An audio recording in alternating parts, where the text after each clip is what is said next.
और कोई औरत किसी औरत का मजाक न उड़ाए। आज मालदार औरतें गरीब औरतों का मजाक, ये कहां से आ गई? इसको किसने दावत दी थी? ला हौला वला कुव्वत, ला हौला वला कुव्वत। उम्मुल मुमिनीन हजरत आयशा सिद्दीका रदी अल्लाह ताला अन्हा, कौन उम्मुल मुमिनीन? जिनके सिलसिले में आयत करीमा नाजिल हुई, आयत ततहीर नाजिल हुई, जिनकी वजह से 1/4 इस्लाम दुनिया के लोगों तक पहुंचा, जो मुफ्तिया भी थी, कारिया भी थी, आलिमा भी थी। जानते हैं हुजूर सल्लल्लाहु अलैहि वसल्लम के पास तशरीफ फरमा थी, किसी की उन्होंने सिर्फ नकल की तो सरकार सल्लल्लाहु अलैहि वसल्लम ने फरमाया, हुमैरा मुझे बहुत सारा माल भी मिले तो मैं किसी की नकल नहीं उड़ा सकता।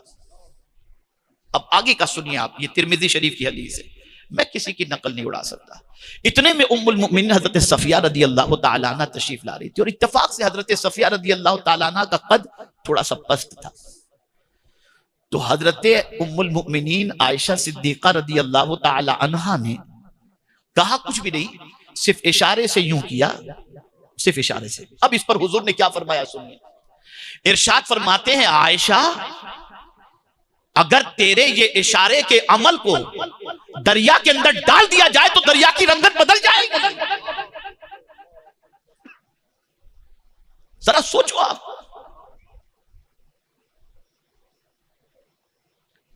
अरे पस्ता कद अगर कोई है तो ये पस्ता कद बनाने वाला भी खुदा ही तो है।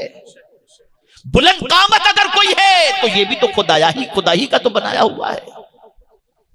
खबरदार, हिकारत की नजर से देखने का मिजाज बदली करो, ये बहुत खतरनाक मिजाज है। और मैं ये समझता हूं, ये उतार चढ़ाव, ये जवाल, ये उरूज, ये परेशानियां, ये मुसीबतें, ये तकलीफें, ये जीने की राह हम भूल चुके हैं इसकी वजह से। अब इसी के साथ साथ कुरान मुकद्दस में अल्लाह अज़्ज़ व जल्ल ने इरशाद फरमाया, हजरत लुकमान अपने बेटे से एक स्टाइल के बारे में बता रहे हैं, अंदाज के बारे में। यानी सामने वाला हकीर किसी को समझता है ना, तो हकीर जिसको समझता है उसके सामने वो अपना मुंह कैसा करता है, कुर्बान जाए, वो मुंह कैसा करता है। कुरान कहता है, वला तुसाइर खद्दक लिन्नास, किसी से बात करने में अपना रुखसारा टेढ़ा ना करो। देखिए ना, आदमी किसी को हकीर समझता है, मुंह टेढ़ा करके बात करता है, मना किया गया। और ये आयात मुतशाबिहात में से नहीं है, मुहकमात में से है, वाज़ेह ऐलान है इसका। कोई इसमें जो है मुतशाबिहात वाली या तावील की गुंजाइश है नहीं, क्लियर कट हुक्म है इसके अंदर।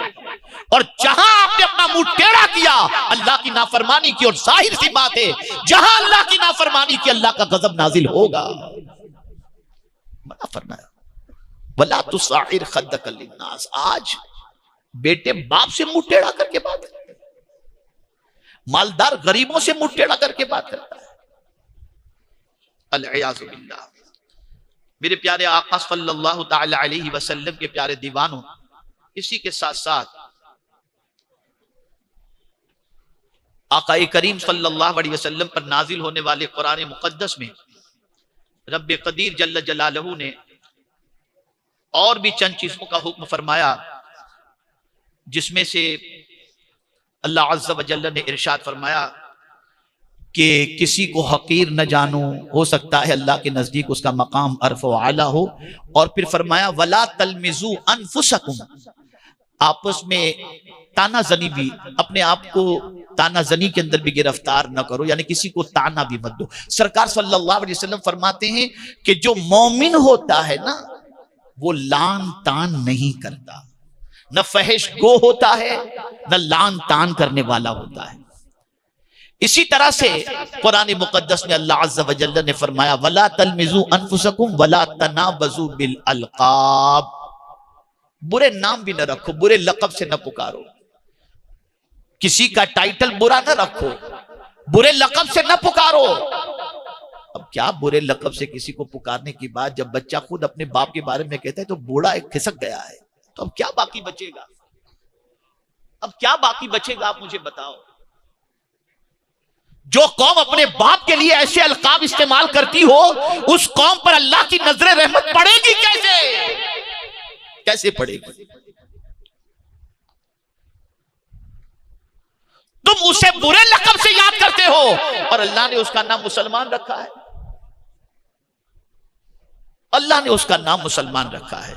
तो ईमान और इस्लाम के लक़ब के बाद, मोमिन और मुस्लिम के लक़ब के बाद तुम कोई दूसरा गलत लक़ब उसे दे करके अल्लाह को नाराज मत करो। इसलिए किसी के लिए ऐसा लक़ब न रखो जो लक़ब अल्लाह अज़्ज़ा व जल्ल के नजदीक पसंदीदा न हो, या हिकारत वाला हो, या लान तान वाला हो, या उसको जलील करने वाला हो। अब आखिर में अब सुनिए सरकार सल्लल्लाहु अलैहि वसल्लम का वो इरशाद जो लान तान करने वालों से मुताल्लिक है। हज़रत अबू दरदा रज़ी अल्लाह तआला अन्हु से रिवायत है, ये मुस्लिम शरीफ की हदीस है, कि रसूल आज़म सल्लल्लाहु अलैहि वसल्लम ने इरशाद फरमाया, बहुत लान तान करने वाले क़यामत के दिन न गवाह होंगे न शफी होंगे। जो बहुत लान तान करते हैं ना, सरकार फरमाते सल्लल्लाहु अलैहि वसल्लम, न क़यामत के दिन वो गवाह होंगे और न शफी होंगे। कोई उनकी शफाअत कबूल नहीं की जाएगी, कोई उनकी गवाही कबूल नहीं की जाएगी। इसी के साथ मेरे प्यारे आका सल्लल्लाहु तआला अलैहि वसल्लम के प्यारे दीवानों, किसी मोमिन के ऊपर ऐब लगाने से भी बचो, मना फरमाया गया।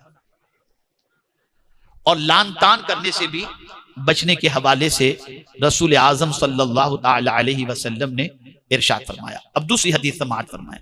हज़रत अब्दुल्लाह इब्न मसऊद रज़ियल्लाहु तआला अन्हु से रिवायत है कि रसूल आज़म सल्लल्लाहु अलैहि वसल्लम ने इरशाद फरमाया, मोमिन न तान करने वाला होता है, न लानत करने वाला, न फहिश बकने वाला, न बेहुदा होता है। अब ये चार बातें आप समझ लीजिए।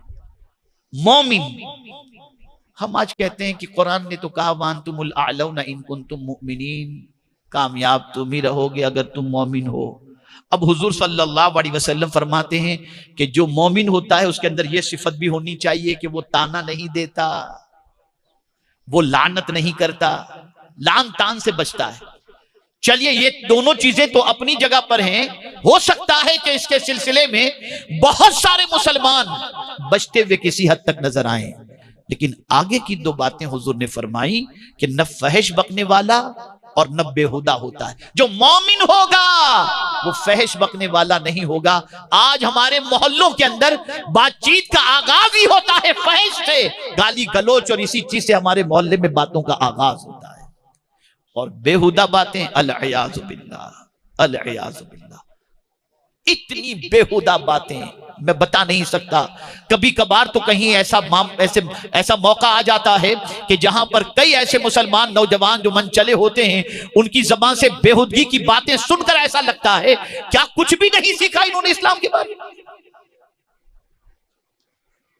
इसी के साथ साथ अब आइए, रसूल आज़म सल्लल्लाहु तआला अलैहि वसल्लम ने इरशाद फरमाया, हजरत मुआद बिन जबल रज़ियल्लाहु तआला अन्हु से रिवायत है कि रसूल आज़म सल्लल्लाहु अलैहि वसल्लम ने इरशाद फरमाया, जिस शख्स ने अपने भाई को उसके किसी गुनाह पर शर्मिंदा किया तो वो शख्स उस वक्त तक नहीं मरेगा जब तक कि वो उस गुनाह का इर्तिकाब न कर ले। एक शख्स है जिसने कोई गुनाह किया और गुनाह करने के बाद उसने तौबा कर ली, तौबा कर ली। अब अगर कोई शख्स उसकी तौबा के बाद उसे फिर भी आर दिलाए तो ये आर दिलाने वाला उस वक्त तक न मरेगा जब तक कि उस गुनाह के अंदर भी वो गिरफ्तार न हो जाए, गिरफ्तार न हो। और ये किसी और का कौल नहीं, सादिक़ो मज़दूक़ सल्लल्लाहु अलैहि वसल्लम का कौल है। मेरे प्यारे आका सल्लल्लाहु अलैहि वसल्लम के प्यारे दीवानों, क्या इसके सिलसिले में बुरे अलकाब के हवाले से उलमा ने क्या फरमाया? तो बाज उलमा ने फरमाया बुरे नाम रखने से मुराद किसी मुसलमान को कुत्ता, गधा या सुअर कहना भी है। अगर कोई ये कहता है उसके लिए लाजिम है कि वो तौबा करे, उसके लिए जरूरी है कि अगर उसने किसी मुसलमान को कुत्ता, गधा या सुअर कहा या उसको अलग गलत अलकाब उसको दिए तो लाजिम है कि वो तौबा करे, उसके लिए जरूरी है।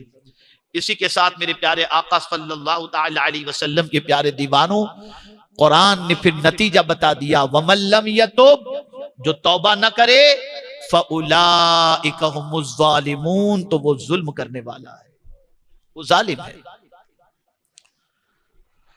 और कुरान ने किसे जालिम कह दिया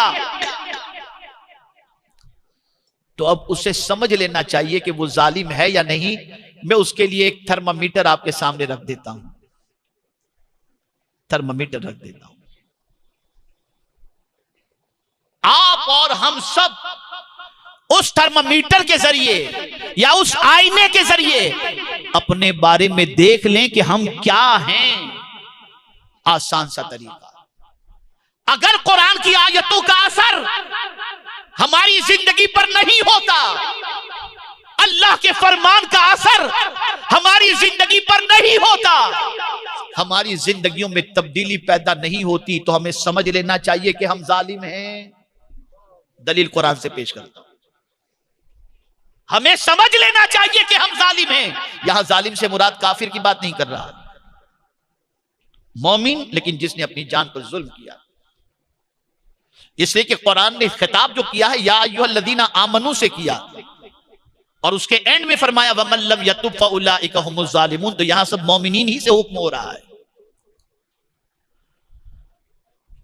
अगर कुरान से हमें रास्ता नहीं मिलता और कुरान पर हमारे अमल का जज्बा नहीं है तो समझ लेना कि हम जालिमों में हैं। इसलिए कि कुरान ने कह दिया इन्नल्लाह ला यहदिल कौमज़ ज़ालिमीन, बेशक अल्लाह जालिम कौम को रास्ता नहीं दिखाता। तो अब हमारे लिए जरूरत इस अम्र की है कि जालिमीन की लिस्ट में नहीं आना। तो हमें चाहिए कि अल्लाह की बारगाह में सच्चे दिल से तौबा कर लें, सच्चे दिल से इस्तिगफार कर लें, माफी मांग लें, उसे राजी कर लें, और ये अहद करें कि आज के बाद हम किसी को हकीर नहीं समझेंगे, और आज के बाद हम किसी को जो है वो बुरे लक़ब से नहीं पुकारेंगे, आज के बाद खुद को किसी से बेहतर तसव्वुर नहीं करेंगे, आज के बाद लांग टांग से अपनी जबान को बचाएंगे। अगर इन सारी चीजों का हमने अहद किया और आज से प्रैक्टिस हमने शुरू कर दी तो मेरे प्यारे आका सल्लल्लाहु अलैहि वसल्लम के प्यारे दीवानों, इस एक आयत की प्रैक्टिस की बुनियाद पर उम्मीद कामिला है कि अल्लाह रब्बुल इज्जत जल्ल जलालहू हमें दोनों जहां की सुरखरुई नसीब फरमा दे। तो ये चंद कलिमात खैर थे जो मैंने आपकी समाअतों के हवाले किए, और साथ ही साथ मैं गुजारिश करूंगा कि मेरे प्यारे आका सल्लल्लाहु अलैहि वसल्लम के प्यारे दीवानों, एक वाकया याद आ रहा है, उसको अर्ज कर दूं ताकि गुफ्तगू का एंड भी जो है वो मौजू की मुनासिबत से थोड़ा सा बेहतर हो जाए और एक अजीम सबक मिल जाए। एक शख्स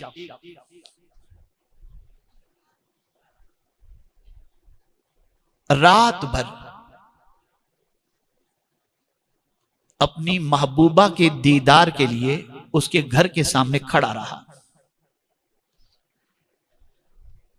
वो जिससे मोहब्बत करता था उसने कहा कि अगर मुझे देखना है तो रात के वक्त तो मेरे घर के सामने आ जाना, हम एक दूसरे को देखेंगे। वो रात इशा के बाद से पहुंच गया, रात भर वो खड़ा रहा, लेकिन उसकी महबूबा बाहर न निकली और अपना जलवा न दिखा सकी। यहां तक कि खड़े खड़े वक्त गुजर चुका और फज्र की अजान की आवाज कानों से टकराई। अजान की आवाज सुनते ही उसका दिल अंदर से लरस गया और सोचने लगा, एक लड़की के लिए पूरी रात में खड़ा रहा लेकिन उसका दीदार भी नहीं हुआ। काश पूरी रात में अपने रब की याद में खड़ा रहता तो क्या होता। बस दिल पे चोट लगी अजान की आवाज के बाद। घर गया, थोड़ा सा सामान लिया, तौबा कर ली, उसको छोड़ा और निकल गया। वो निकला, जैसे ही निकला वो थोड़ी देर के बाद जब सूरज निकला और थोड़ा सा आगे बढ़ा तो एक गली से एक बुजुर्ग निकले। वो भी किसी सफर पर जा रहे थे, दोनों साथ हो लिए चलने लगे। कुछ सफर तय किया। तो कुछ सफर तय करने के बाद जब सूरज एकदम शबाब पर आ गया तो अल्लाह ने बादल को इन दोनों के ऊपर साया फगन कर दिया। अब बादल उन दोनों के ऊपर, तो अब वो तो जो रात भर लड़की की मोहब्बत में खड़ा था वो तो सोच रहा था मैं तो बड़ा पापी आदमी हूं, मेरे लिए थोड़ी बादल आया होगा। और बुजुर्ग तो इबादत गुजार थे, तो सोचा हो सकता है अल्लाह ने मुझे धूप से बचाने के लिए मुझ पर यह करम कर दिया हो। बहरहाल दोनों चलने लगे। कुछ सफर तय करने के बाद रास्ते दोनों के जुदा हुए। अब जब रास्ते जुदा हुए तो बादल का टुकड़ा बुजुर्ग के साथ नहीं चल रहा, उस बंदे के साथ चल रहा है, उस बंदे के साथ। अब वो बुजुर्ग चौंके, या अल्लाह ये कौन इबादत गुजार बंदा है कि बादल का टुकड़ा इसके साथ। फौरन पूछा बता जरा तेरी नेकियां क्या। कहा मैं तो बड़ा पापी आदमी, मैं अपने पाप के बारे में क्या बताऊं कि मैंने कौन सा गुनाह किया है। अलबत्ता इतना जरूर है कि मैंने सुबह ही अजान के बाद से सच्ची तौबा कर ली। कहा मुबारक तेरी तौबा अल्लाह ने इस तरह से कबूल फरमाई कि आज तेरे को दुनिया के धूप से तेरे को अल्लाह ने बचा लिया। मुझे उम्मीद है कि तेरी सच्ची तौबा की वजह से अल्लाह आग से भी तुझे बचा देगा। ये है सच्ची तौबा, ये है तौबा का करिश्मा। तो आज तौबा कर लें, मायूस न हो अपने रब से, वो बड़ा करीम है। तौबा नहीं करेंगे तो जालिमों की फहरिस्त के अंदर आएंगे, और तौबा वो नहीं करता जो अकड़ता है। तो आज हम इस रूह परवर सुन्नी इज्तिमा में साबिका गुनाहों से सच्चे दिल से तौबा कर लें, और इसी के साथ हमेशा किसी को हकीर समझने से बचने की आदत बनाएं, और इसी के साथ साथ बुरे अलकाब, बुरे नाम, ये सारी चीजों को देने से बचने की कोशिश करें। इंशाअल्लाह उल अज़ीम कुरान की इस आयत पर अमल का सदका अल्लाह दुनिया और आखिरत दोनों में हमें अता फरमाएगा। मर्दों से भी गुजारिश है और खवातीन भी घर बैठे सुन रही हों तो उनसे भी गुजारिश है, खबरदार खबरदार खबरदार, तुम्हारे पास जर्क बर्क लिबास हो, तुम्हारे पास ज्वेलरी हो, तुम्हारे पास महल हो, तुम्हारे पास सब कुछ हो, लेकिन किसी गरीब को कभी हकीर मत समझना। तुम्हें और मुझे नहीं मालूम कि उसका मकाम रब के नजदीक क्या है। अल्लाह ताला मुझे सबसे पहले अमल की